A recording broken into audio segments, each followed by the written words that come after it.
will leave you speechless. Baba Vanga's darkest prediction. Yet, what's coming in 2025? What if a shadow from the future is already reaching into our lives and the year it takes shape is just months away? Baba Vanga, the blind seer from Bulgaria, whose eerie prophecies have echoed through time, once spoke of a year so dark, so filled with upheaval, that even her followers were left in silence. And now, as we near 2025, her most chilling prediction yet begins to surface. Could we be standing at the edge of a moment that rewrites everything: our technology, our societies, even the essence of what it means to be human? In an age already overwhelmed with change, war, climate disasters, and AI revolutions, Baba Vanga's warnings seem to strike closer to home than ever before.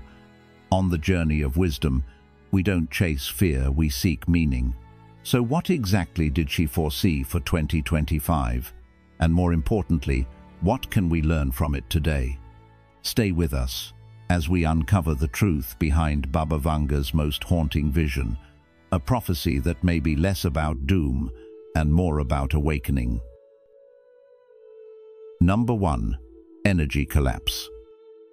In the shadows of prophecy and reality, one of Baba Vanga's most striking and ominous predictions for 2025 warns of an energy collapse so deep it could reshape the very structure of modern society.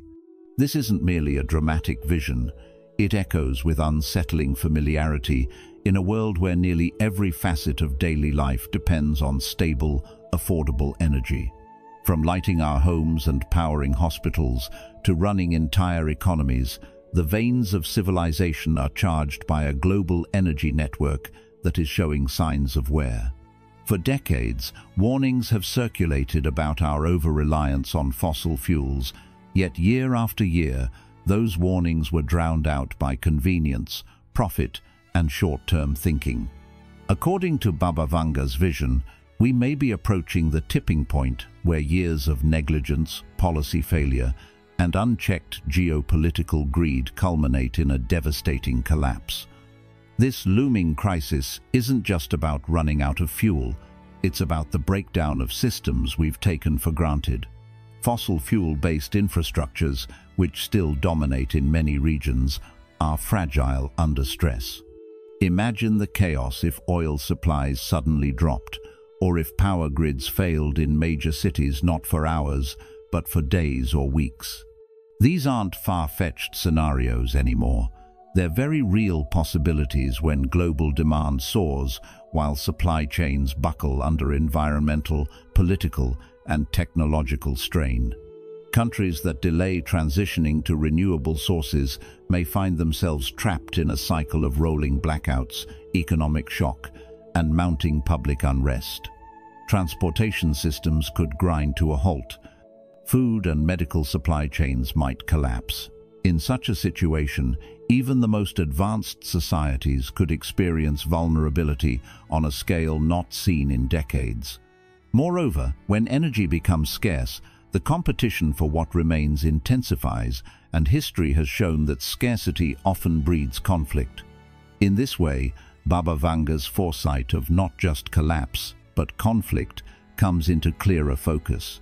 Resource-driven wars may erupt, not just in oil-rich regions, but in places where energy control equates to survival.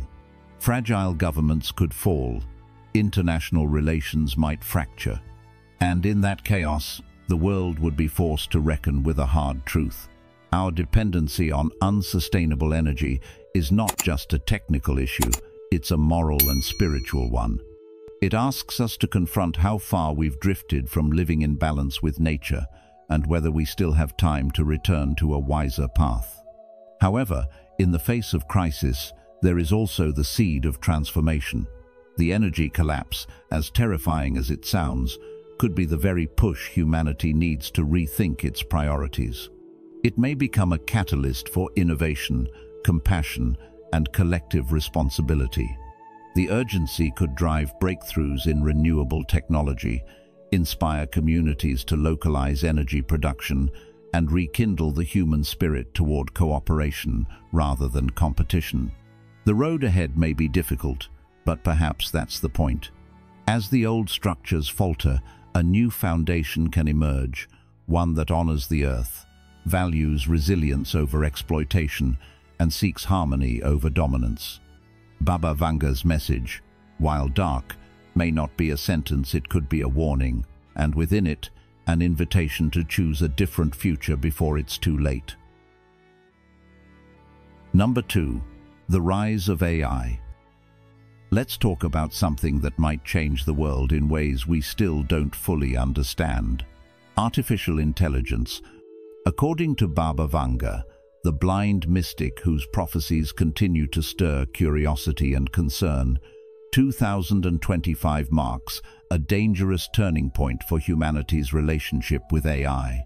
She foresaw a time when machines could evolve beyond human control, quietly shifting the balance of power in our societies and reshaping how the world works at every level. Think about it, technology that was once created to serve us might slowly start making decisions without us. Could it be that we are giving away too much too quickly? AI is already embedded in our daily lives, from how your phone unlocks to the ads you see online, to the tools doctors use to diagnose illnesses. But with each passing year, these systems grow smarter, faster, and more independent.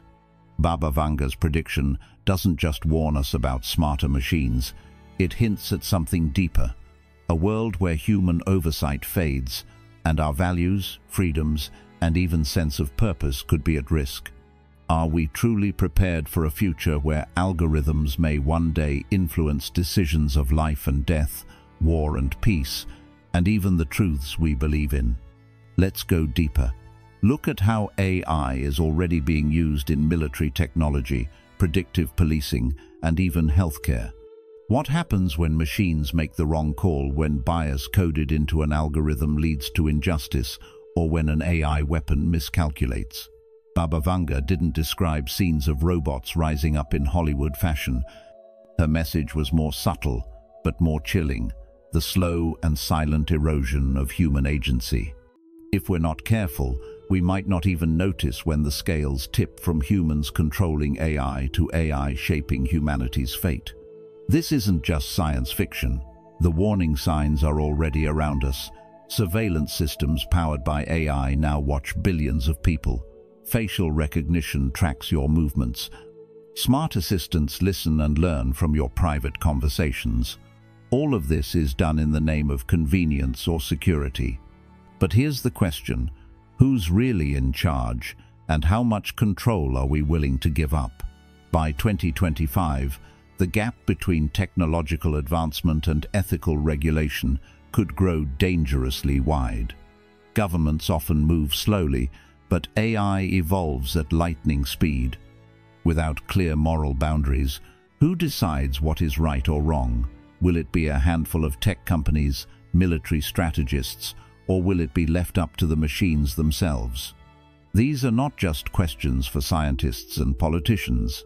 They're questions for all of us, because the choices we make today will shape the world our children inherit tomorrow. Baba Vanga's prophecy isn't meant to scare us, it's a call to wake up.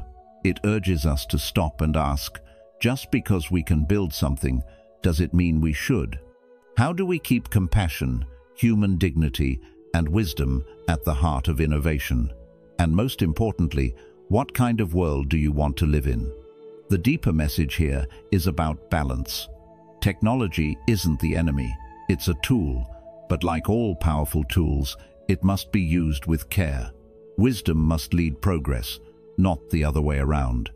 So as we look toward 2025 and beyond, the lesson is clear. Embrace the future, but never abandon the values that make us truly human: empathy, responsibility, and the courage to ask the hard questions before it's too late. Number 3. A new pandemic. Let's talk about something that may sound like it's straight out of a movie, but has caught the attention of millions around the world. Baba Vanga's chilling prediction for 2025, a new, more dangerous pandemic. Now, before you brush this off as just another wild prophecy, take a moment to consider the deeper layers behind what she said. Baba Vanga, a blind mystic from Bulgaria who has accurately predicted major world events, reportedly foresaw that a deadly illness would surface in 2025, one unlike anything we've faced before. But what makes this prediction truly haunting is its origin, not from crowded cities or exotic animal markets, but from deep beneath ancient glaciers. According to her vision, as climate change continues to warm our polar regions, it will awaken long-frozen microbes that have been buried in ice for thousands of years, pathogens that modern science has never encountered. Doesn't that raise a question in your heart? Are we really prepared for something we've never seen before? Think about it, our healthcare systems are still catching their breath from the COVID-19 pandemic.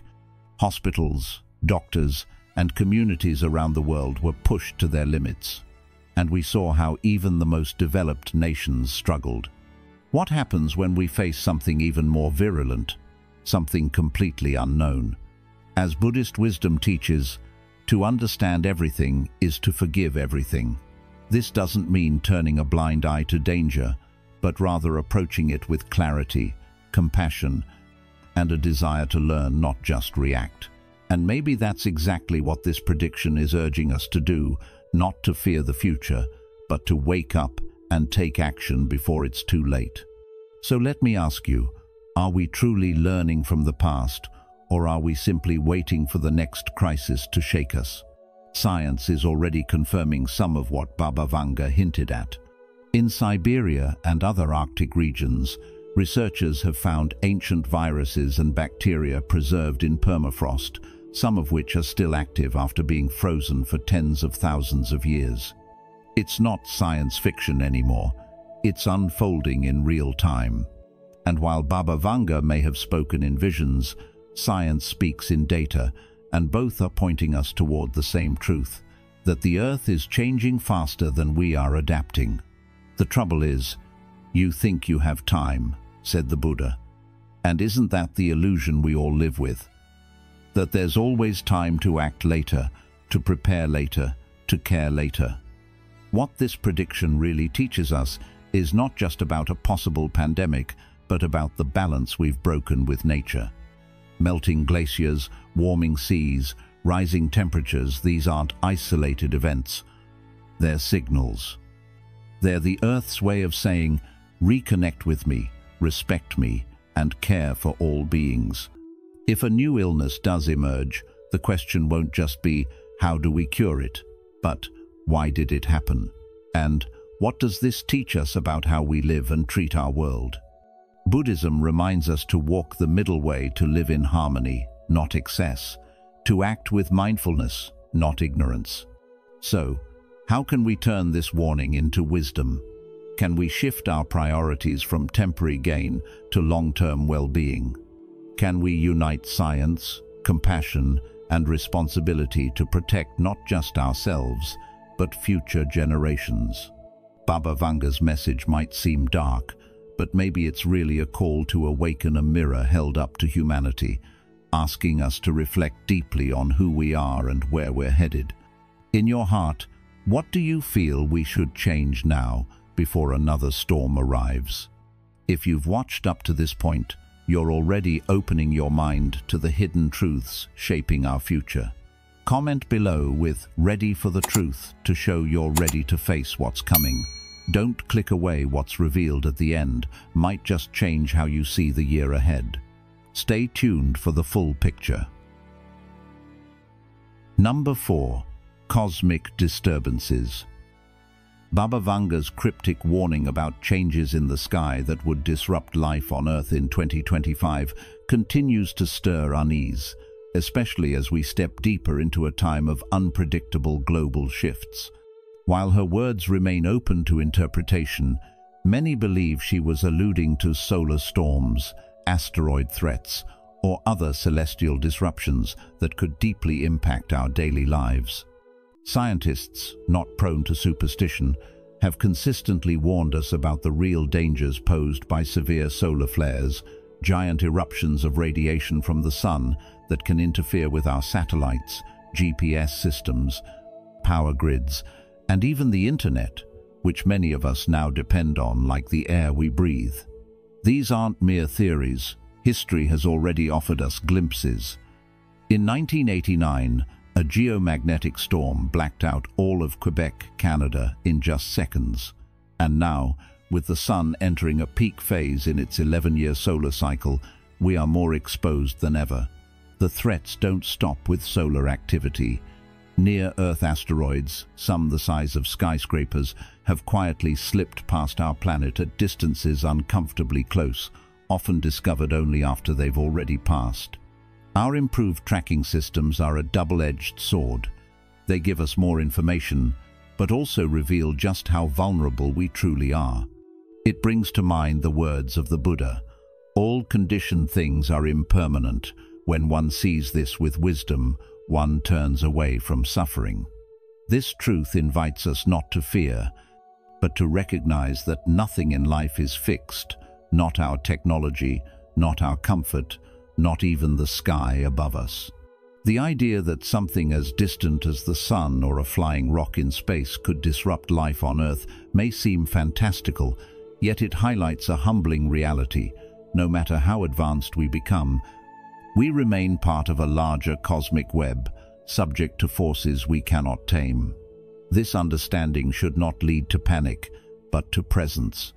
In our fast-paced, tech-driven lives, we often fall into the illusion of control over our time, our surroundings, even nature itself. Yet events like solar storms remind us that life can change in an instant, and that our true strength lies not in resisting change, but in how we respond to it. As the ancient Stoic Epictetus said, "It's not what happens to you, but how you react to it that matters." In practical terms, this means preparing ourselves mentally and spiritually, not just technologically. Have we nurtured calm within ourselves? Are we resilient enough to adapt when the lights go out, when the internet fails, when silence returns to a noisy world? In modern life, where we are tethered to devices and constantly seeking certainty, Baba Vanga's warning can be seen as a call to reconnect with what is simple and essential. Rather than obsess over what might happen in the cosmos, we can choose to build peace within ourselves and our communities, practicing patience, kindness, and mindfulness. If solar storms come, if asteroids pass, may we meet them with courage, not chaos. As the Dhammapada reminds us, the wise are controlled in body, speech, and mind. They are well controlled indeed. So while science helps us monitor the skies, let wisdom help us ground our hearts. Number 5. Spiritual transformation. Let's pause for a moment and ask ourselves, what happens when a world overwhelmed by technology, materialism, and division is suddenly forced to stop and look inward? Baba Vanga, the mysterious seer from Bulgaria, gave a chilling yet hopeful vision for the year 2025, one that doesn't just speak of natural disasters or wars, but of something deeper, something that strikes at the core of who we are. She predicted a great spiritual transformation, a shift in the very fabric of human consciousness. This wasn't just about individual enlightenment or religious awakening, it was about all of us, as a collective, being shaken to the point where we must confront what truly matters. According to Baba Vanga, the turmoil of 2025 wouldn't just be outside of us, it would stir something within us. She believed the chaos could become a mirror, reflecting our disconnection from compassion, our obsession with power, and the deep spiritual hunger many of us have tried to ignore. And yet, within that mirror lies a choice. She hinted at a fork in the road. Will we be driven further apart by fear and selfishness, or will we choose a path of compassion, unity, and spiritual depth? This is not just a question for the world, but for each of us personally. What values do you hold when everything seems uncertain? Would a crisis shake your faith or strengthen it? Baba Vanga's prophecy reminds us that in times of darkness, people either break or they awaken. She believed 2025 could be a turning point, a year where humanity either rises into a new level of understanding and kindness or sinks further into its shadows. A global awakening, she called it, not guaranteed, but possible. It depends on the path we choose, together and individually. Spiritual transformation doesn't mean you have to change your religion or suddenly meditate on a mountain. It means becoming more conscious of how you live, how you treat others, and what kind of energy you bring into the world. It's about becoming aware of the deeper threads that connect all of us. And that's the beauty hidden in this prediction. It's not just about doom, but about opportunity. Yes, fear may rise. Yes, division might try to break us.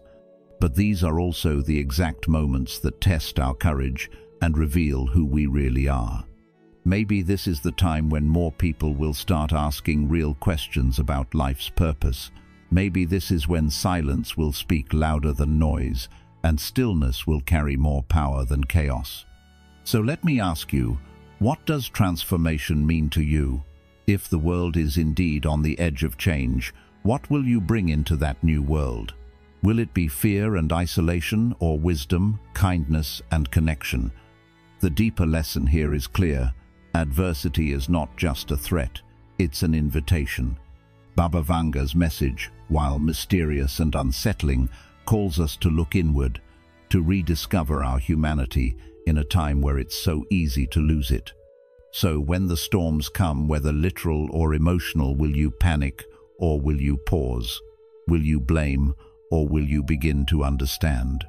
In the end, the greatest prophecy isn't about what happens to the world, but what happens within us.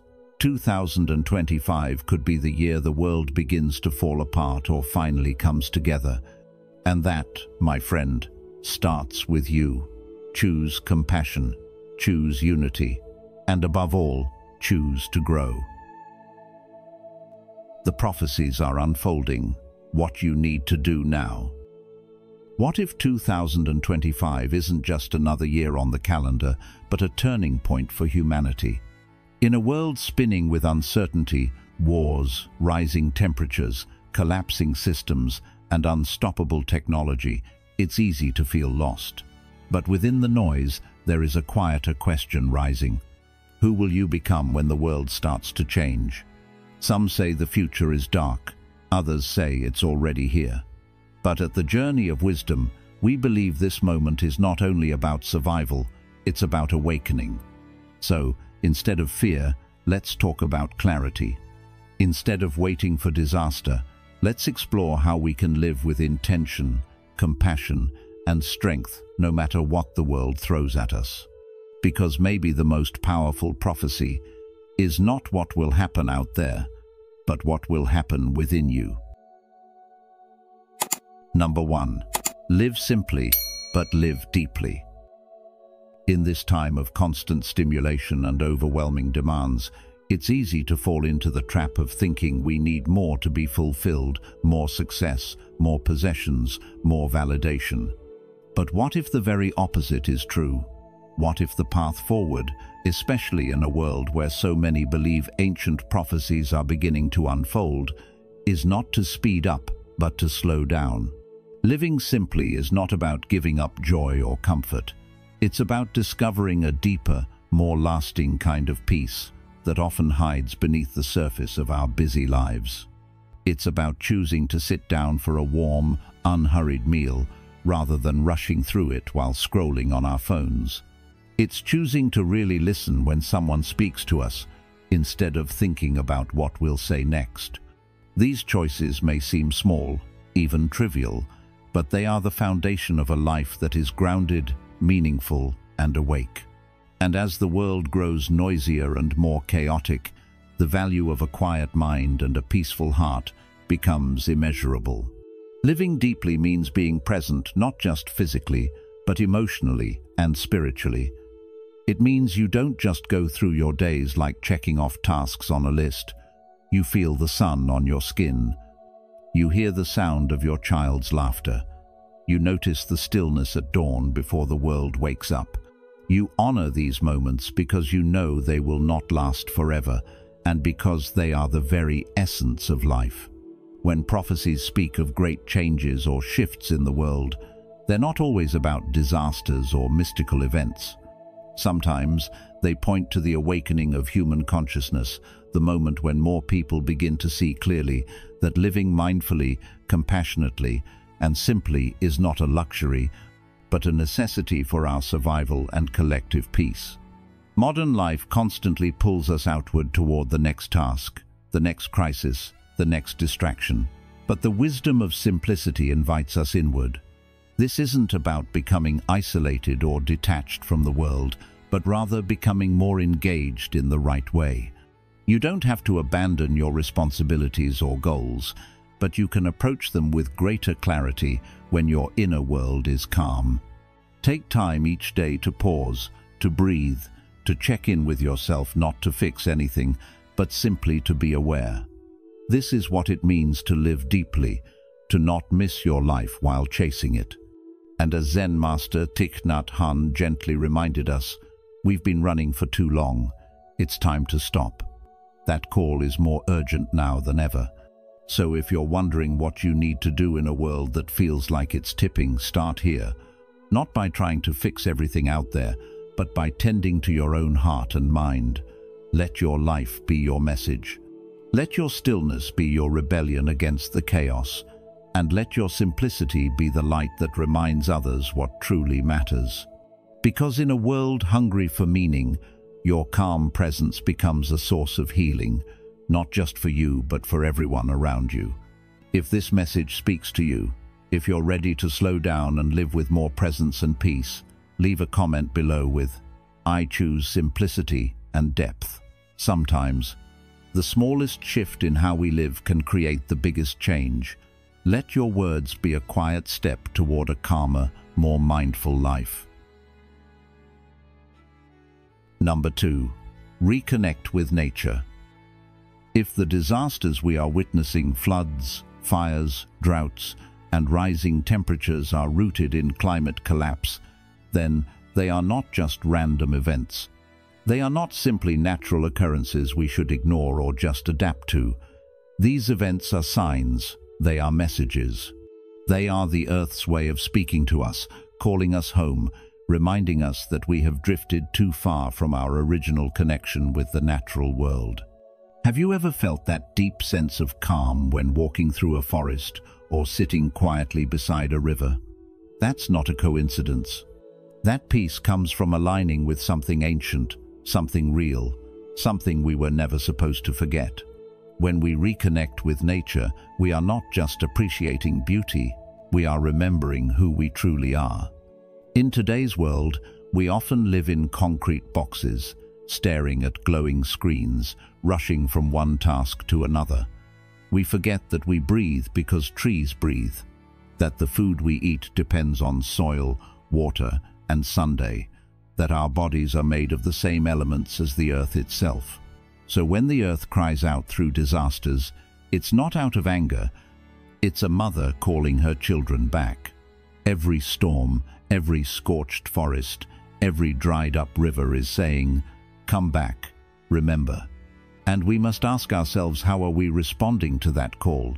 Start small, step outside, feel the ground under your feet. Let the sun warm your skin without distraction. Plant a seed and care for it, not just to grow food, but to grow connection. Reduce the waste you create, not out of guilt, but out of love. Ask yourself, what am I doing today that brings me closer to the earth, and what pulls me away from it? This is not about becoming an environmental expert or activist overnight. This is about remembering that our relationship with the earth is like any other relationship. It needs time, presence, and care. There is great meaning in small actions: picking up trash in a park, choosing reusable items, taking a walk instead of a drive, watching the sunrise, listening to birds. When we do these things with mindfulness, we begin to heal something inside ourselves and something in the world around us. Can you feel the difference between rushing through your day and moving with awareness of where you are and what surrounds you. That shift in awareness is powerful, and it is deeply needed now. Remember this: we don't just live on Earth, we are a part of Earth. Let that truth sink in. It's not metaphorical, it's literal. Our bones are minerals from the soil. Our breath is shared with trees. Our rhythms follow the moon, the sun, and the seasons. The more we forget that, the more lost we become. The more we remember, the more grounded we feel, even when the world seems uncertain. So here's the real question. What would your life look like if you lived with the earth, not just on it? How would your choices change? How would your heart feel? Reconnecting with nature is not just good advice, it's necessary. It's sacred.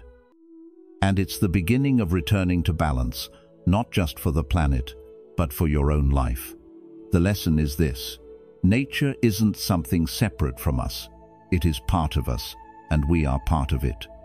When we care for the earth, we are also caring for ourselves. In these times of great change and uncertainty, grounding yourself in nature can be one of the most healing, stabilizing, and awakening things you can do. Start where you are. Do what you can. Let each step you take bring you home. Number 3.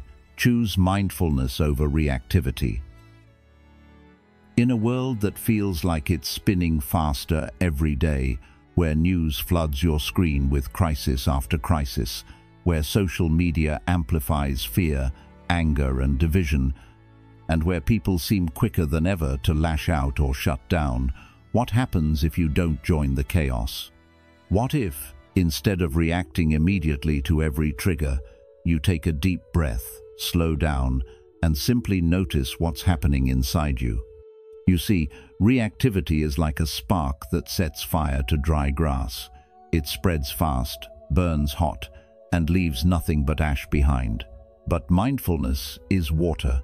It cools, calms, and nourishes. As the Buddha once said, hatred does not cease by hatred, but only by love. This is the eternal rule. So when the outer world seems to be unraveling politically, socially, even spiritually, can you be the one who doesn't add more fuel to the fire? Can you be the stillness within the storm? Many ancient teachings and modern voices have warned of challenging times ahead. Whether you interpret these as literal prophecies or simply patterns repeating in human behavior, the lesson is clear. Staying grounded is no longer optional, it's essential. The year 2025 and the years that follow may not get any easier, but what if ease doesn't come from what's outside of you? What if real strength is measured not by how loud you shout, but by how silently you can sit with truth, discomfort, and uncertainty? Thich Nhat Hanh reminds us, when we are mindful, deeply in touch with the present moment, our understanding of what is going on deepens, and we begin to be filled with acceptance, joy, peace, and love. So, ask yourself, in this moment, am I awake or am I just reacting? Am I aware of my breath, my body, my thoughts, or am I caught in a cycle that's not even mine? Choosing mindfulness isn't about being passive or pretending everything is okay. It's about responding with clarity, wisdom, and compassion. When the world shouts, you don't have to shout back. When others panic, you don't have to join them. This doesn't mean you ignore reality. It means you meet it fully, but with peace in your heart. What might happen in your life if you trained yourself to respond instead of react? What would your relationships look like?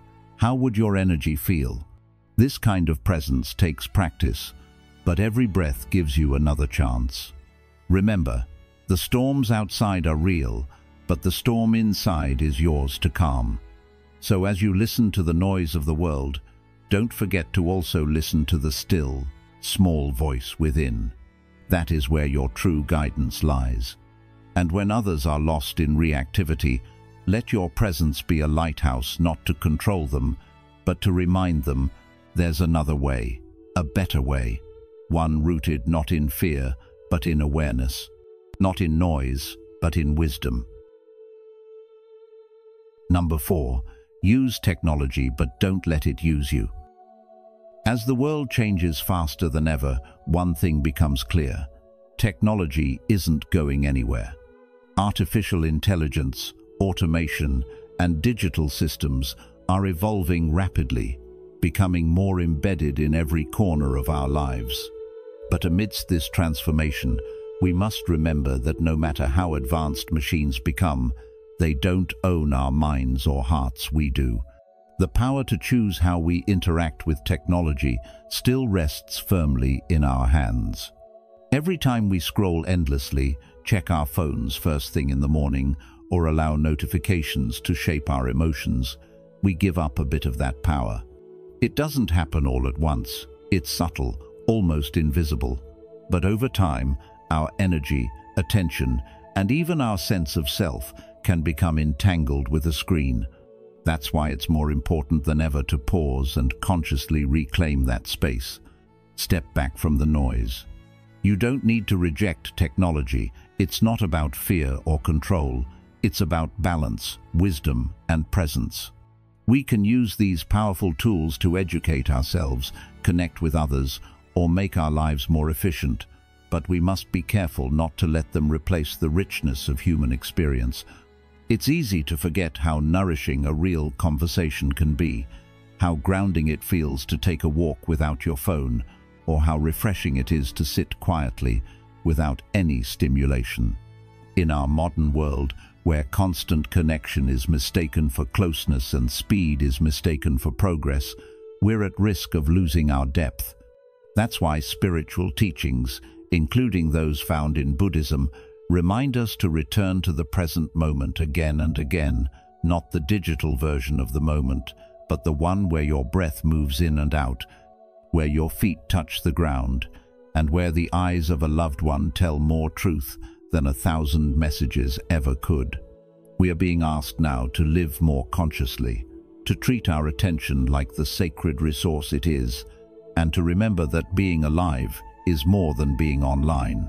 If you're in the age group of 30 to 65, chances are you've seen the world shift from analog to digital, and you carry within you the memory of what life felt like before this flood of information. That memory is a gift. It can anchor you in a deeper awareness. Use that awareness to set healthy boundaries. Schedule screen-free hours. Prioritize time with family. Practice listening not just with your ears, but with your whole presence. You'll be amazed at how much more vibrant life feels when you're truly in it, not just documenting it. And most of all, pass that mindfulness on.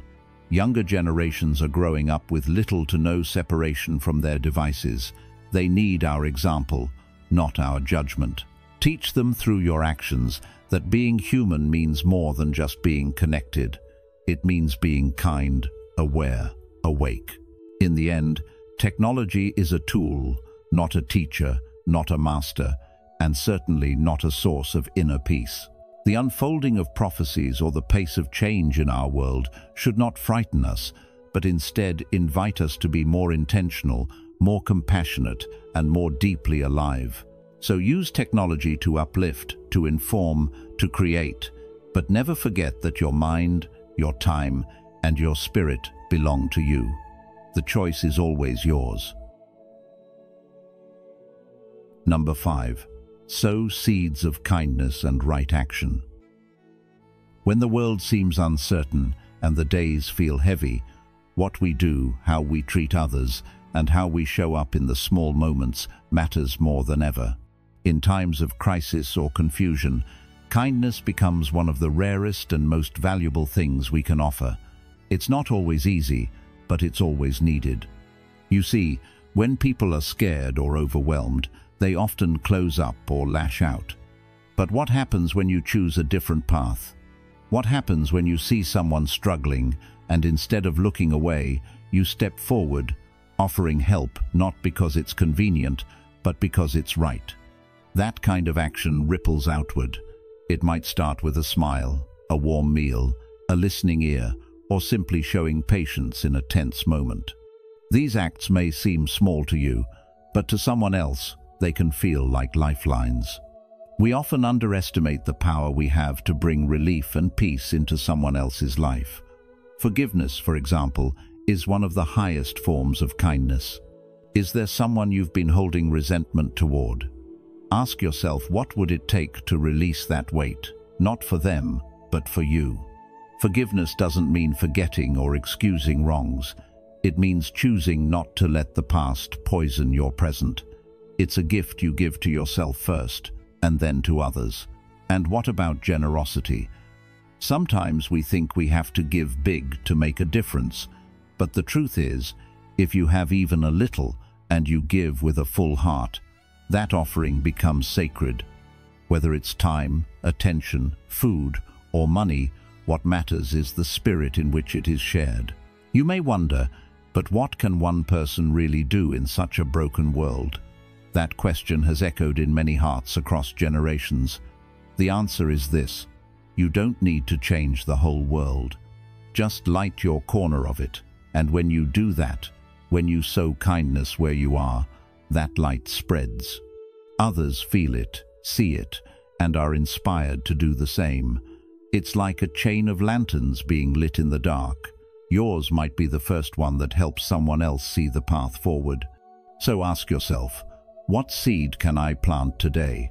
What action, no matter how small, can I take that moves the world even one step closer to compassion?